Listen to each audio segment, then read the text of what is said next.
नमस्कार मंडळी, Trupti's daily recipes या चॅनलमध्ये तुमचे खूप खूप स्वागत आहे। तर मंडळी, आज आपण बनवत आहोत वालाच्या शेंगांमधील जे दाणे असतात त्याची भाजी। चला तर मग सुरुवात करूया। सर्वप्रथम 4 ते 5 मिनिटांसाठी हे दाणे आपल्याला पाण्यामध्ये उकळून घ्यायचे आहेत, म्हणजे हे थोडेसे शिजले जातात। त्यानंतर एका कढईमध्ये 2 ते 3 चमचे तेल घेतले, त्यामध्ये टाकली मोहरी आणि जिरे मोहरी छान आपल्याला तडतडू द्यायचे आहेत। आणि जिरे मोहरी तडतडून झाले की त्यामध्ये मी टाकून घेतला आहे कांदा। एका मध्यम आकाराचा कांदा मी वापरलेला आहे या ठिकाणी। या भाजीला कांद्यामुळे खूप छान अशी एक चव येते। त्यानंतर आता आपण यामध्ये टाकून घेणार आहोत 7 ते 8 लसणाच्या पाकळ्या। मी लसूण येथे कट करून घेतलेला आहे। लसूण ठेचून टाकला तरी देखील खूप छान असा लागतो। आता हा कांदा आपण लालसर रंगाचा होईपर्यंत छान असा परतवून घ्यायचा आहे। कांदा जळायला नको, त्यामुळे त्याची चव बिघडते।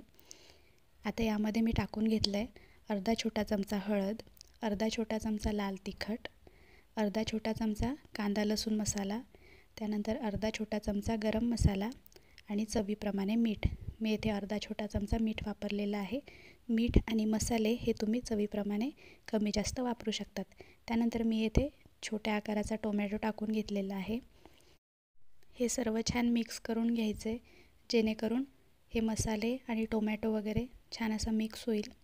आता हा टोमॅटो 1 मिनिटांसाठी आपण असाच परतवून घ्यायचा आहे।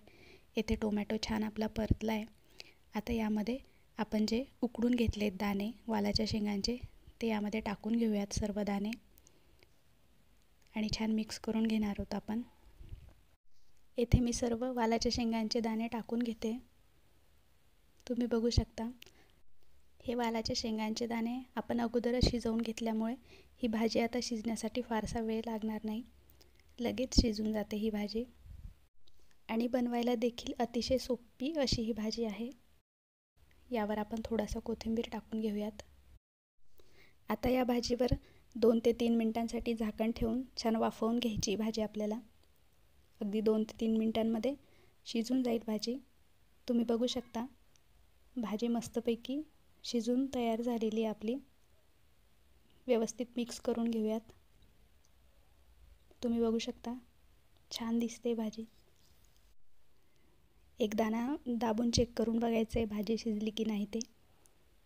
येथे भाजी आपली शिजलेली आहे। अगदी कमी साहित्य वापरून आणि झटपट अशी ही भाजी बनते। थोडासा अजून मी कोथिंबीर टाकून घेतला आहे भाजीवर।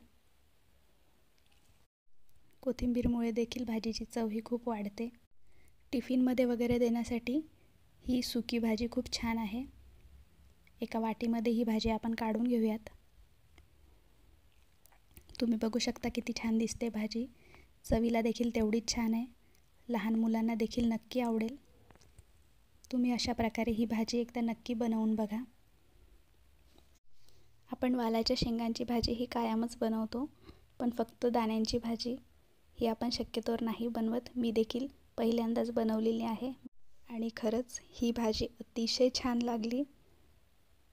तुम्ही अशा पद्धतीने ही भाजी नक्की बनवून बघा। चला तर मग या जेवायला। तुम्हाला ही रेसिपी आवडली असेल तर व्हिडिओला लाईक करा, मला कमेंट करून सांगा रेसिपी कशी वाटली ते, आणि चॅनलला नक्की सबस्क्राईब करा। चला तर मग पुन्हा लवकरच भेटूया एका नवीन रेसिपीसह। तोपर्यंत बाय बाय।